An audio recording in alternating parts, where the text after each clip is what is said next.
our last episode of Drive Through History, the Gospels, Jesus and his remaining 11 apostles had just finished the Passover meal. It was their last supper together before everything changed.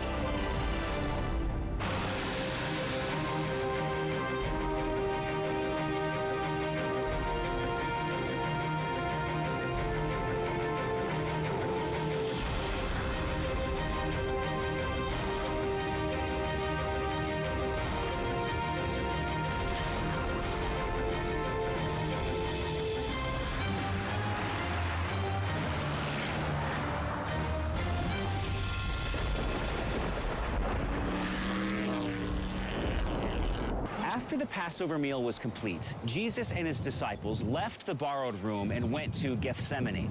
Now, Gethsemane is an olive grove. You can see it right down here. It's by the Kidron Valley on the lower slopes of the Mount of Olives. It's across the Kidron Valley from the Temple Mount, which you can see up there.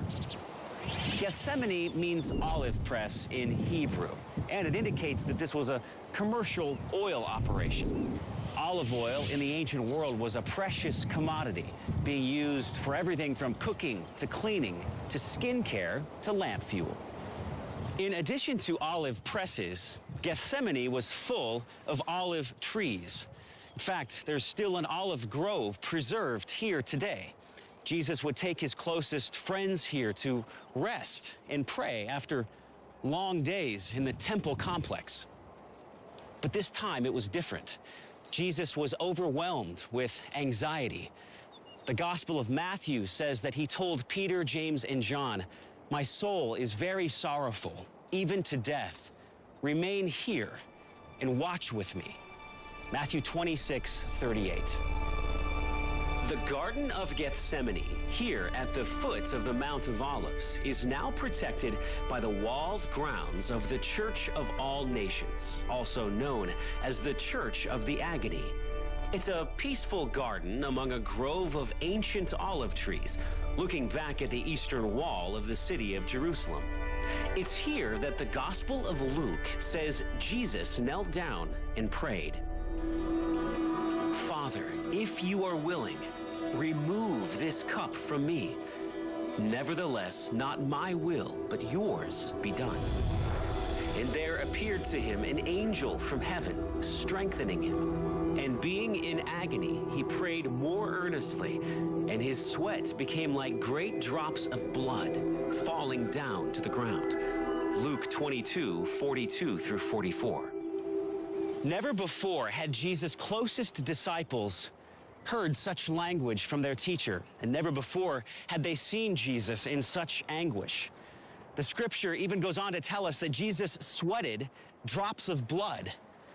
Now today, the medical community calls this very rare condition hematidrosis, or blood sweat, where the blood oozes from the forehead or the tear ducts, the nose, or the nails.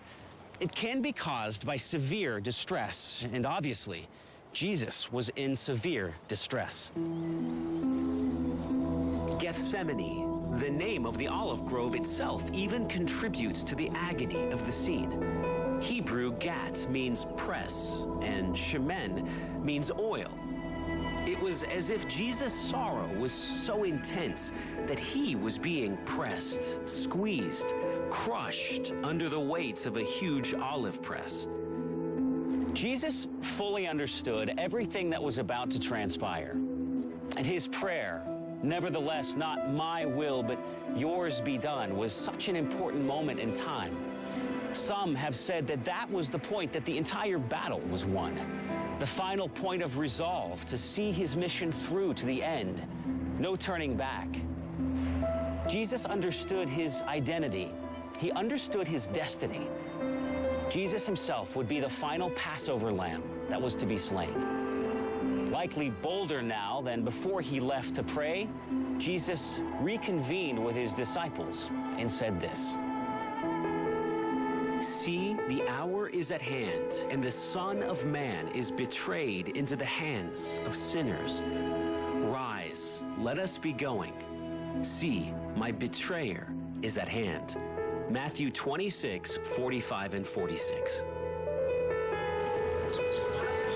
As I walk through the Garden of Gethsemane today, it's remarkable to note that this section of trees dates to between 1,500 and 2,000 years ago. See those thick, gnarly trunks? Many scholars believe that these actual trees have been pruned back each year since the time of Jesus. So it's very possible that a few of these trees had a front row seat for what transpired next. Now Judas, who betrayed him, also knew the place, for Jesus often met there with his disciples. So Judas, having procured a band of soldiers and some officers from the chief priests and the Pharisees, went there with lanterns and torches and weapons. Then Jesus, knowing all that would happen to him, came forward and said to them, "Whom do you seek?" They answered him, "Jesus of Nazareth." Jesus said to them, "I am he." John 18:2-5. Jesus, now a man fully resolved, faced Judas and the detachment of soldiers head on. He identified himself and willingly gave himself over to them. Following his arrest, Jesus was taken to the former Jewish high priest Annas, who questioned Jesus about his disciples and his teaching. Jesus answered him, "I have spoken openly to the world. I have always taught in the synagogues and in the temple where all Jews come together. I have said nothing in secret. Why do you ask me?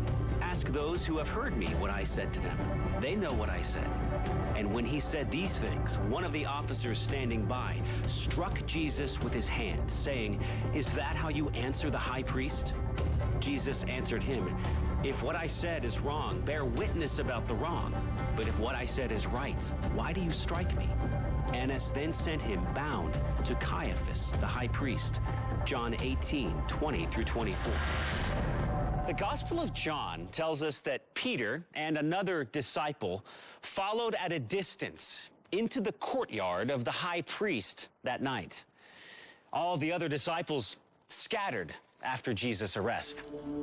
Although the precise location of the high priest's courtyard is unknown, it was probably located in this area, which was the affluent part of Jerusalem, known as the Upper City. Archaeologists have uncovered ruins of beautiful homes in the Upper City that included enclosed central courtyards. Now, I don't know what the whole scene would have looked like as they were escorting Jesus through the city that night, but it was probably pretty intense, which is likely why Peter was following at a distance. Now, Peter ended up in the courtyard of the high priest. The high priest would have lived in a house very much like this one. I'm walking through the remains of a first-century priestly mansion. In fact, it could have actually been this house. We don't know for sure. Now, remember when Jesus told Peter that he would deny him 3 times before the rooster crowed at dawn? Well, sure enough, that night, while Peter was warming himself by the fire in the courtyard of the high priest, Peter was challenged 3 times to associate himself with Jesus. All 3 times, Peter denied his Lord. "I do not know him," Peter said. It was during this 3rd denial of Jesus that the rooster crowed. Certainly, this man was also with him, for he too is a Galilean. But Peter said, "Man, I do not know what you are talking about." And immediately, while he was still speaking, the rooster crowed. And the Lord turned and looked at Peter. And Peter remembered the saying of the Lord, how he had said to him, "Before the rooster crows today, you will deny me 3 times." And he went out and wept bitterly. Luke 22:59-62. Speaking of Jesus' identity, now is a perfect opportunity to return to a few of the clues. Now, as we've learned so far in this series, Drive Through History, the Gospels, Jesus often punctuated his teachings with the statement, "I am," fill in the blank. In fact, in our last episode, at an event known as the Last Supper, Jesus delivered 2 "I am" statements. First, when responding to Thomas about going to prepare a place for his followers, Jesus said, "I am the way and the truth and the life. No one comes to the Father except through me. John 14:6. And then, when instructing his followers to stay connected to him for a productive life, Jesus said, I am the vine, and you are the branches. If you remain in me and I in you, you will bear much fruit. For apart from me, you can do nothing. John 15:5. According to biblical scholars, there are 7 I am statements of Jesus, all found in the Gospel of John. In addition to the 2 from the Last Supper, we've examined 5 others in our previous episodes. Remember Jesus saying, I am the bread of life in John 6? I am the light of the world in John 8. I am the gate, and I am the good shepherd in John 10. And I am the resurrection and the life in John 11. Like a puzzle, these 7 I am statements are hidden throughout the Gospel of John, each giving us a clue as to the true identity of Jesus. But it was here at the makeshift trial of Jesus before the high priest and the council of the Sanhedrin that Jesus' statement, I am, caused the greatest uproar.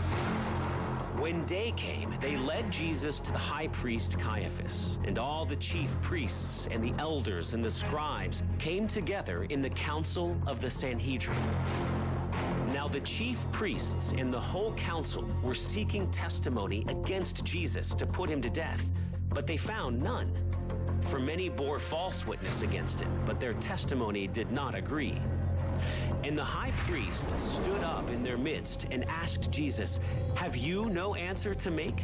What is it that these men testify against you? But he remained silent and made no answer.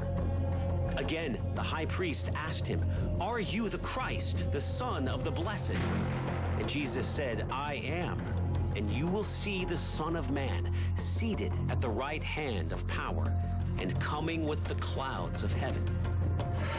And the high priest tore his garments and said, what further witnesses do we need? You have heard his blasphemy. What is your decision? And they all condemned him as deserving death. Mark 14:55 through 64. What was going on here? Why was this simple statement of I am considered such blasphemy to the ears of the religious authorities? Maybe a little context is in order. In a previous debate with the Jewish leaders, Jesus claimed to have seen Abraham. Abraham, who was considered to be the father of the Hebrew people from nearly 2,000 years earlier. Now, when they challenged Jesus, he replied to them, before Abraham was, I am. John 8:58. Now, this reference to I am in the Hebrew language was specifically reserved for God himself, and it was therefore considered to be the ultimate blasphemy. Simply uttering the words prompted the Jewish leaders to attempt to stone Jesus, but he escaped. You see, the Hebrew word translated as Lord throughout the New Testament and is sometimes rendered Lord in the Old Testament was probably pronounced Yahweh and comes from the Hebrew verb to be. It was the special name that God revealed to Moses at the burning bush. Then Moses said to God, if I come to the people of Israel and say to them, the God of your fathers has sent me to you, and they ask me, what is his name? What shall I say to them? God said to Moses, I am who I am. And he said, say this to the people of Israel, I am has sent me to you. This is my name forever, and thus I am to be remembered throughout all generations. Exodus 3:13 through 15. In this context, I am is the very name of God to the Hebrew people. I am declares God's absolute being, the source of everything, without beginning and without end. Therefore, before the high priest and the council of the elders, Jesus was not only declaring himself to be the Christ, the Messiah, the Savior of the world, but God himself. He was making a claim of divinity. In the Jewish context, Jesus was making himself out to be God when he declared, I am. Then they led Jesus from the house of Caiaphas to the governor's headquarters. It was very early morning. They themselves did not enter the governor's headquarters so that they would not be defiled, but could eat the Passover. So Pilate went outside to them and said, "What accusation do you bring against this man?" They answered him, "If this man were not doing evil, we would not have delivered him over to you." Pilate said to them, "Take him yourselves and judge him by your own law." The Jews said to him, "It is not lawful for us to put anyone to death." John 18:28-31. As you'll recall from a previous episode, Pontius Pilate was on the scene from 26 to 36 AD. The historical record is clear. Pilate was the Roman prefect of Judea at the time of the arrest of Jesus. Furthermore, in addition to the gospel accounts, two important historians from the 1st and 2nd centuries, Josephus and Tacitus, also mention the trial of Jesus being presided over by Pontius Pilate.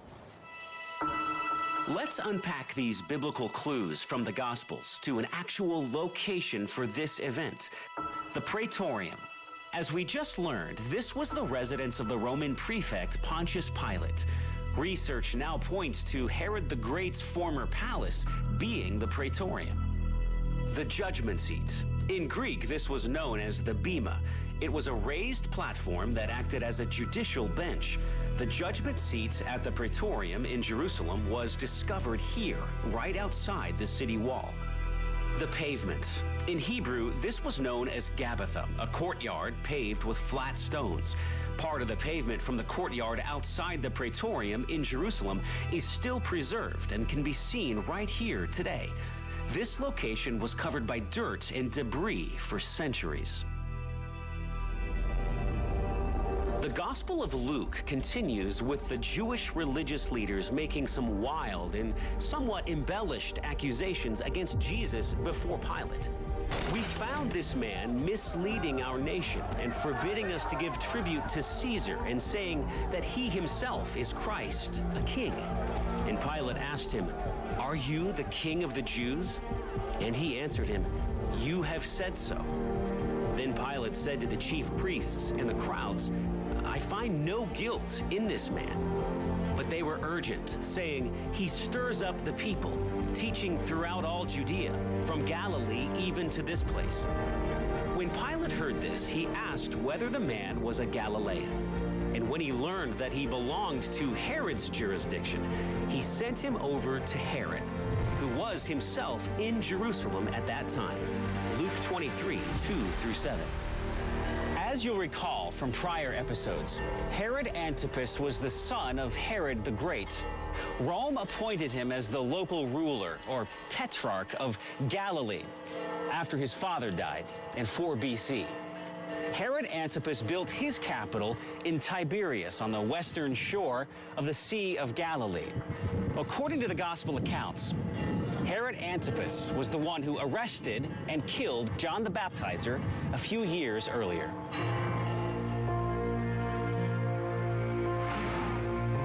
Although Herod Antipas ruled from the region of Galilee, it appears he was visiting Jerusalem in Judea during the Passover festivities.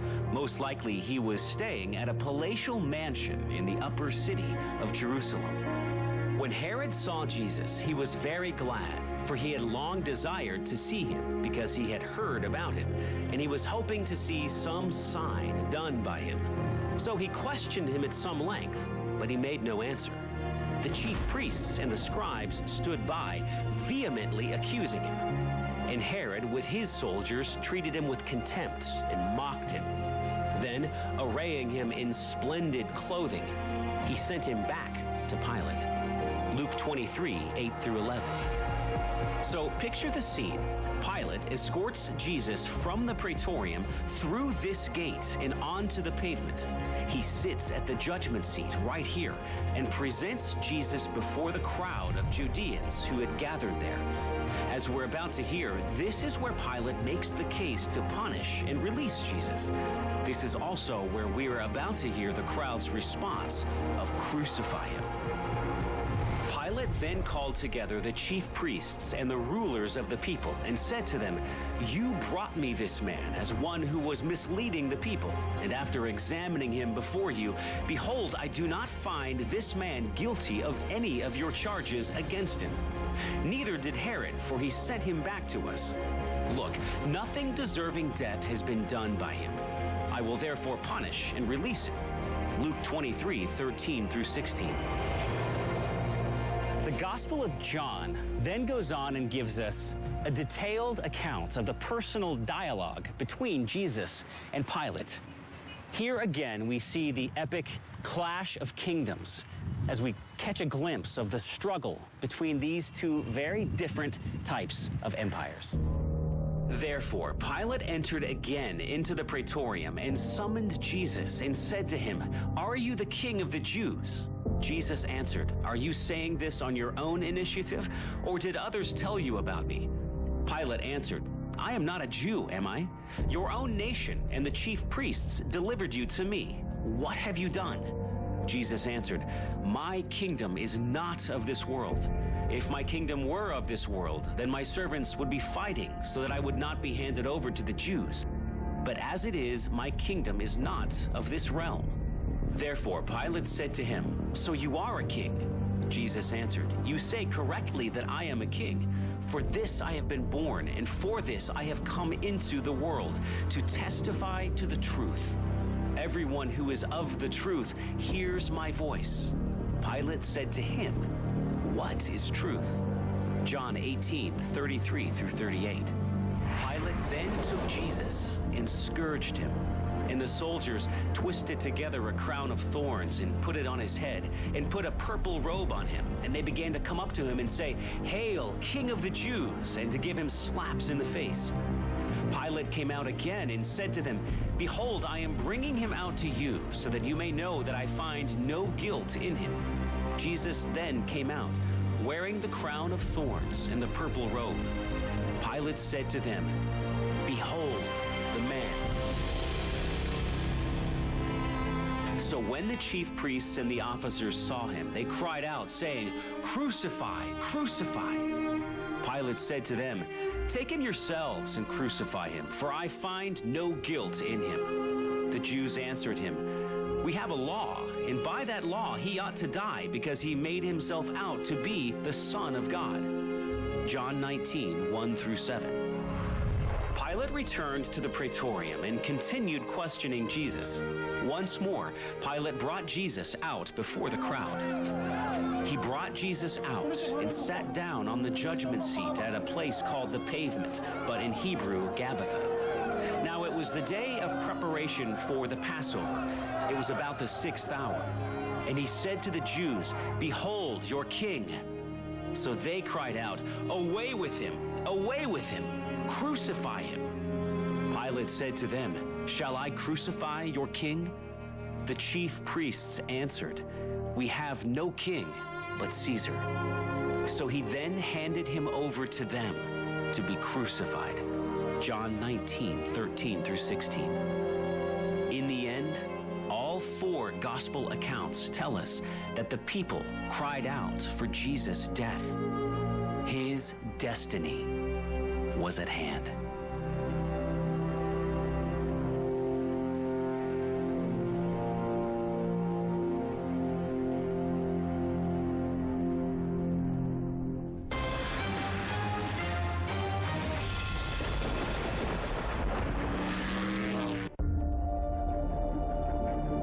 Throughout this series of Drive-Thru History, we've done our best to paint an accurate portrait of the man known as Jesus of Nazareth. We've looked at his humble beginnings in Bethlehem and Nazareth. We've experienced his radical teachings in Galilee and Judea. We've witnessed his love for those that everyone else considered unlovely. We've talked about his ability to act outside the forces of nature, to control the weather, to instantly heal those who were blind, diseased, and paralyzed, and how he even brought the dead back to life. But what happened happened next was not as much about the things that Jesus did as it was about who he claimed to be. Jesus claimed to be the Son of God, the long-awaited Messiah, and because of this, the Jewish authorities, as well as an angry mob, rejected him and sought to put him to death.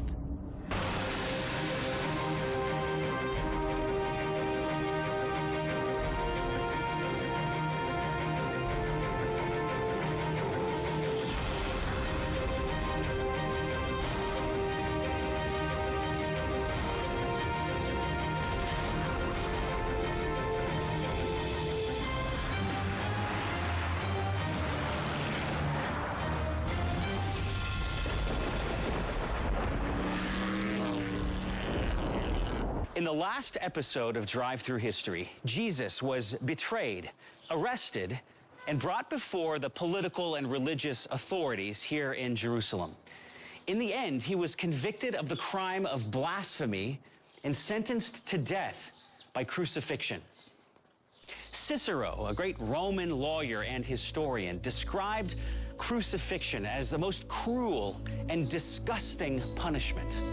He said, "The very mention of the cross should be far removed, not only from a Roman citizen's body, but from his mind, his eyes, his ears."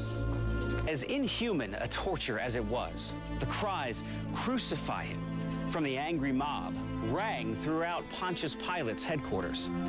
Then the soldiers of the governor took Jesus into the praetorium, and they gathered the whole battalion before him. And they stripped him and put a scarlet robe on him, and twisting together a crown of thorns, they put it on his head and put a reed in his right hand. And kneeling before him, they mocked him, saying, "Hail, King of the Jews!" And they spit on him and took the reed and struck him on the head. And when they had mocked him, they stripped him of the robe and put his own clothes on him and led him away to crucify him. Matthew 27:27 through 31. The gospel texts refer to the place where Romans carried out crucifixions as Golgotha, or in Latin, Calvary. Now, Golgotha means the place of the skull. It was identified in ancient writings with a hill resembling a skull cap, or the upper part of the skull, rather than the face of the skull. Additionally, all four Gospels refer to the hill with the Greek word cranion, meaning cranium, or the upper part of the skull. Therefore, it was probably a rounded hill. Mistaken representations of Golgotha as a face of a skull have led to many misidentifications over the centuries. The site that most archaeologists, historians, and ancient pilgrims to Jerusalem consider to be the authentic Golgotha lies inside the Church of the Holy Sepulchre. This location, which lies outside the walls of the Jerusalem of Jesus' time, has been embraced by Christians as Golgotha, or Calvary, dating back to at least the 4th century AD. According to the New Testament of the Bible, the crucifixion took place near the city, but outside the city walls, outside the gate. It was a location that was accessible to people walking by on a road, and it could be seen from far away. The traditional location of the crucifixion was marked here when Helena of Constantinople came to Jerusalem in the 4th century AD, and with information from the locals who stated that the crucifixion had occurred on a specific hill which was supposedly about a stone's throw from where the tomb of Jesus was situated. As we'll explore later in Drive Through History, the Church of the Holy Sepulchre was built over the tomb of Jesus. And later, the complex was expanded to include the traditional hill of Golgotha. Archaeological investigations show that this church lies to the north and outside the city walls of Jerusalem from the time of Jesus. Excavations have also revealed that the traditional site for Golgotha was also outside the walls of Jerusalem from the time of Christ. And multiple tombs from the 1st century BC to the 1st century AD have been discovered in the area. The Church of the Holy Sepulchre, a truly amazing and powerful place that has drawn Christian pilgrims for centuries. Millions of Christians believe it to be the holiest place on earth, containing both the edicule, a small chapel containing what is believed to be the Holy Sepulchre or the empty tomb of Christ, and the altar of the crucifixion, which covers the rock of Calvary, or Golgotha, the location of Jesus' crucifixion.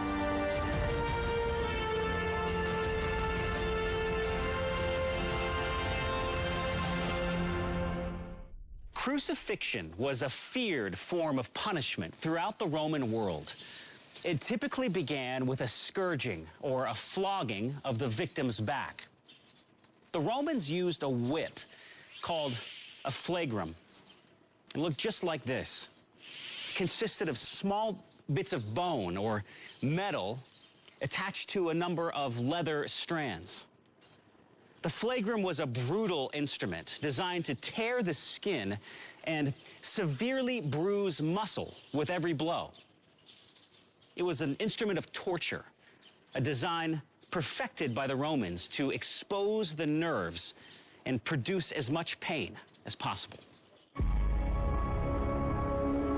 During a scourging, a person's skin was torn from the back and sides, exposing tissue, muscle, and even bone.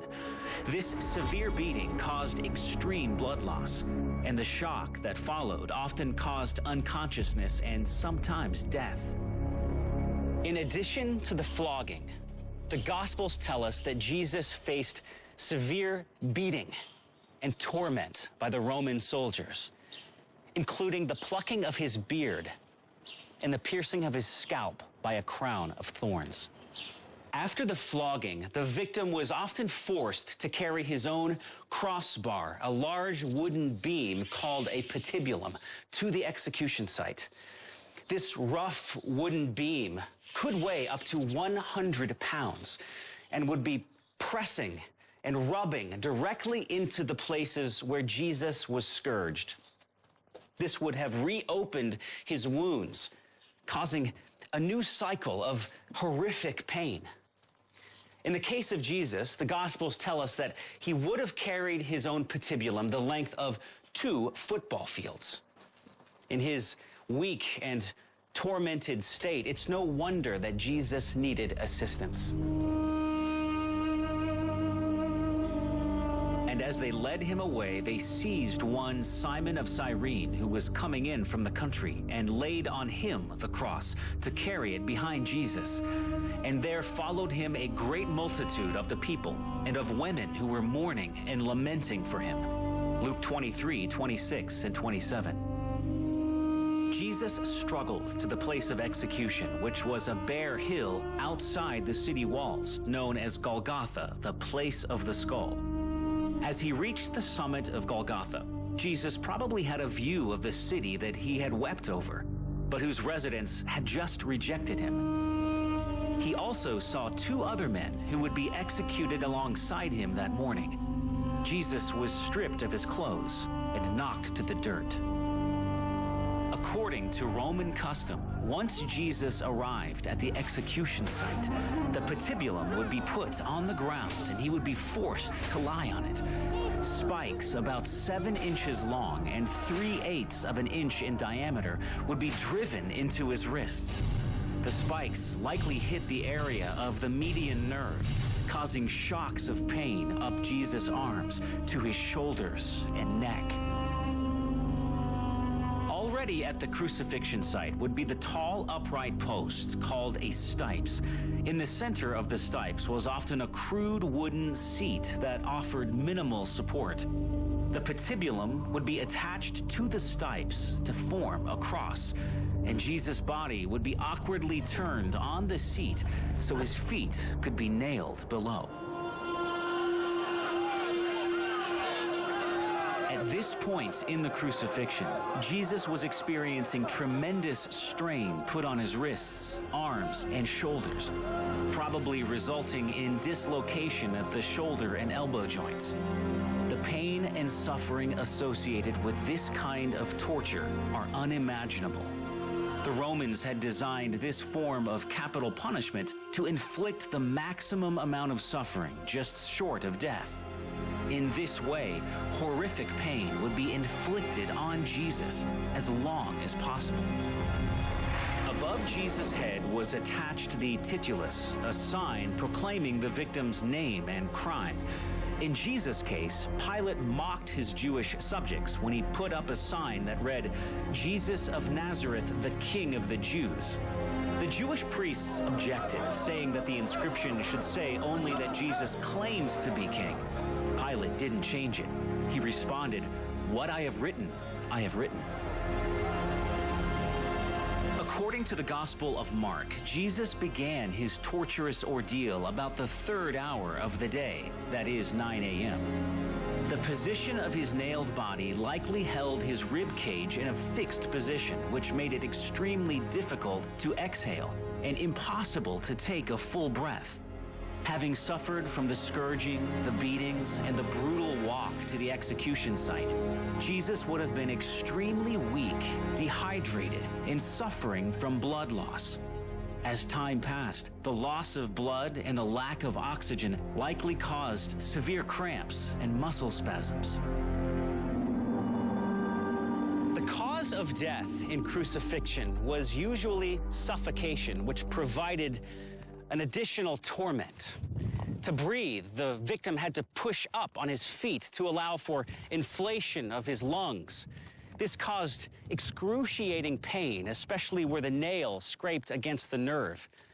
As the body weakened and pain in the legs and feet became unbearable, the victim's body would collapse.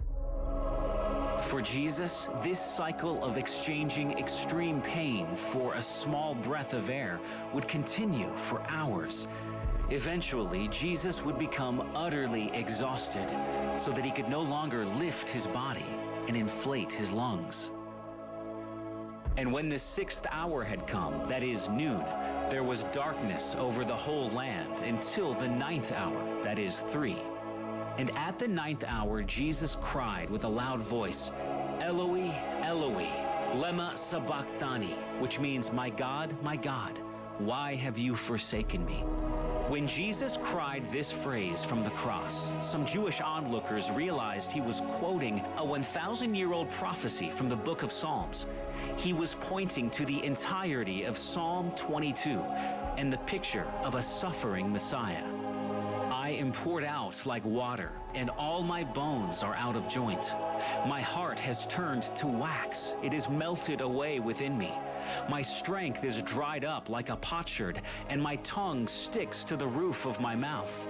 You lay me in the dust of death. Dogs have surrounded me. A band of evil men has encircled me. They have pierced my hands and my feet." After this, Jesus, knowing that all was now finished, said to fulfill the scripture, "I thirst." A jar full of sour wine stood there, so they put a sponge full of the sour wine on a hyssop branch and held it to his mouth. When Jesus had received the sour wine, he said, "It is finished." And he bowed his head and gave up his spirit. Since it was the day of preparation, so that the bodies would not remain on the cross on the Sabbath, the Jews asked Pilate that their legs might be broken and that they might be taken away. So the soldiers came and broke the legs of the first and of the other who had been crucified with him. But when they came to Jesus and saw that he was already dead, they did not break his legs. But one of the soldiers pierced his side with a spear, and at once there came out blood and water.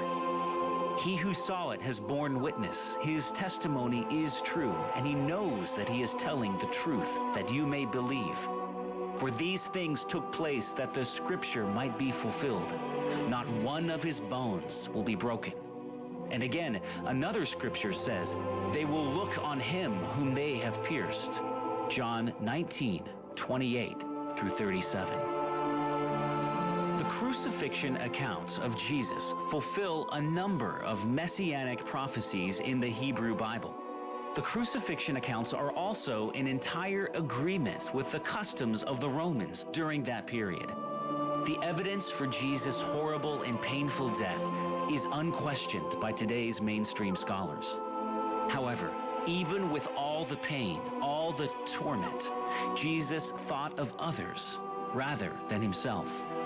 His first words from the cross were, "Father, forgive them, for they know not what they do." He thought of his mother, who stood by the cross weeping, and asked his disciple John to take care of her. On either side of him were two thieves executed at the same time. When one of them said, "Jesus, remember me when you come into your kingdom," Jesus said to him, "Today you will be with me in paradise." And finally, Jesus expressed his complete surrender to the will of God when he said, "It is finished." Crowds that had assembled for this spectacle, when they saw what had taken place, returned home beating their breasts. And all his acquaintances and the women who had followed him from Galilee stood at a distance watching these things. And when the centurion who stood facing him saw that in this way he breathed his last, he said, "Truly, this man was the Son of God." The Gospels tell us that at 3 o'clock in the afternoon, when Jesus died, the earth shook and the curtain of the temple was, quote, torn in two from top to bottom. To the grieving onlookers at Golgotha, the promise of Jesus' life and ministry had ended in shame and horror. Although many followers knew that something significant had happened when Jesus died, they did not know what to make of it yet. It was the day of preparation for Passover. According to religious law, all bodies had to be removed before sundown. Joseph of Arimathea, a rich landowner and a secret disciple of Jesus, asked Pilate for the body of Jesus. Pilate gave him permission, and Joseph laid the body of Jesus in a family tomb. Now, in the place where he was crucified, there was a garden, and in the garden, a new tomb in which no one had yet been laid. So, because of the Jewish day of preparation, since the tomb was close at hand, they laid Jesus there. John 19:41 and 42. While the followers of Jesus mourned, the religious establishment in Jerusalem had an entirely different frame of mind. They thought that they had finally rid themselves of Jesus. They had manipulated the Roman leadership in order to obtain a death sentence, and now they would leave nothing to chance. They approached Pilate to demand security at the tomb of Joseph of Arimathea. "Sir, we remember how that impostor said while he was still alive, 'After 3 days I will rise.' Therefore, order the tomb to be made secure until the 3rd day, lest his disciples go and steal him away and tell the people he has risen from the dead, and the last fraud will be worse than the first." Pilate said to them, "You have a guard of soldiers. Go make it as secure as you can." So they went and made the tomb secure by sealing the stone and setting a guard. Matthew 27:63-66. According to the Gospels, there were a couple of levels of security at the tomb. The first was a huge rolling stone that blocked the entrance. Here you can see an authentic 1st century tomb in Jerusalem where the stone rolled on a track cut into the rock. These stones were very heavy and needed several people to manage them. The next level of security at the tomb involved guards. The Gospels state that Pilate authorized a watch to be placed at the tomb, most likely a contingent of Roman guards, although some have argued that Pilate simply allowed the Jewish authorities to use their own temple guards. Either way, the Gospels tell us that guards were placed at the tomb for the sole purpose of making sure that nobody tampered with the body. So, Joseph of Arimathea had control over the body of Jesus. Not only was he a follower of Jesus, but he was also a wealthy and powerful member of the Sanhedrin, with connections in the Roman machine. The chief priests smelled a rat, and they would do anything to crush a plot to steal the body. After these things, Joseph of Arimathea, who was a disciple of Jesus, but secretly for fear of the Jews, asked Pilate that he might take away the body of Jesus, and Pilate gave him permission. So he came and took away his body. Nicodemus also, who earlier had come to Jesus by night, came bringing a mixture of myrrh and aloes, about 75 pounds in weight. So they took the body of Jesus and bound it in linen cloths with the spices, as is the burial custom of the Jews. John 19:38 through 40.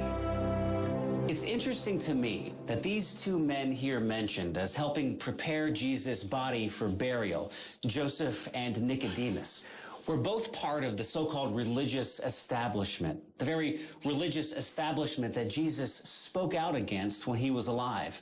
Jesus had obviously made quite an impact on these two men. They were willing to risk the wrath of their peers on the very day that their peers had manipulated the system in order to put Jesus to death.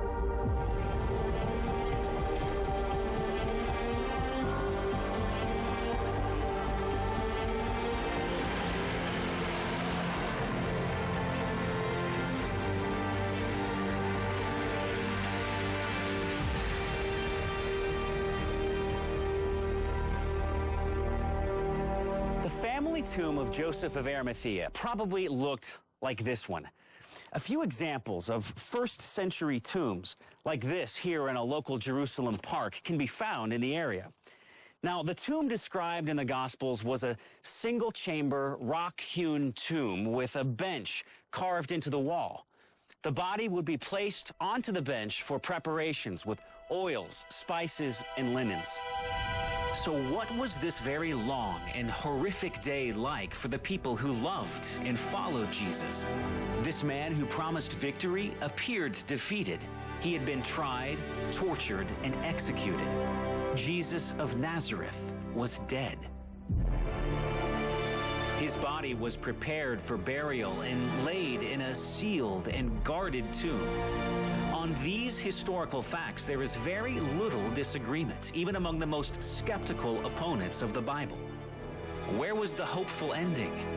The disciples thought Jesus could be the Messiah. Now he was lying lifeless in a tomb, and they were scattered, hiding, and heartbroken. But the story doesn't end here. And what happened next would change everything.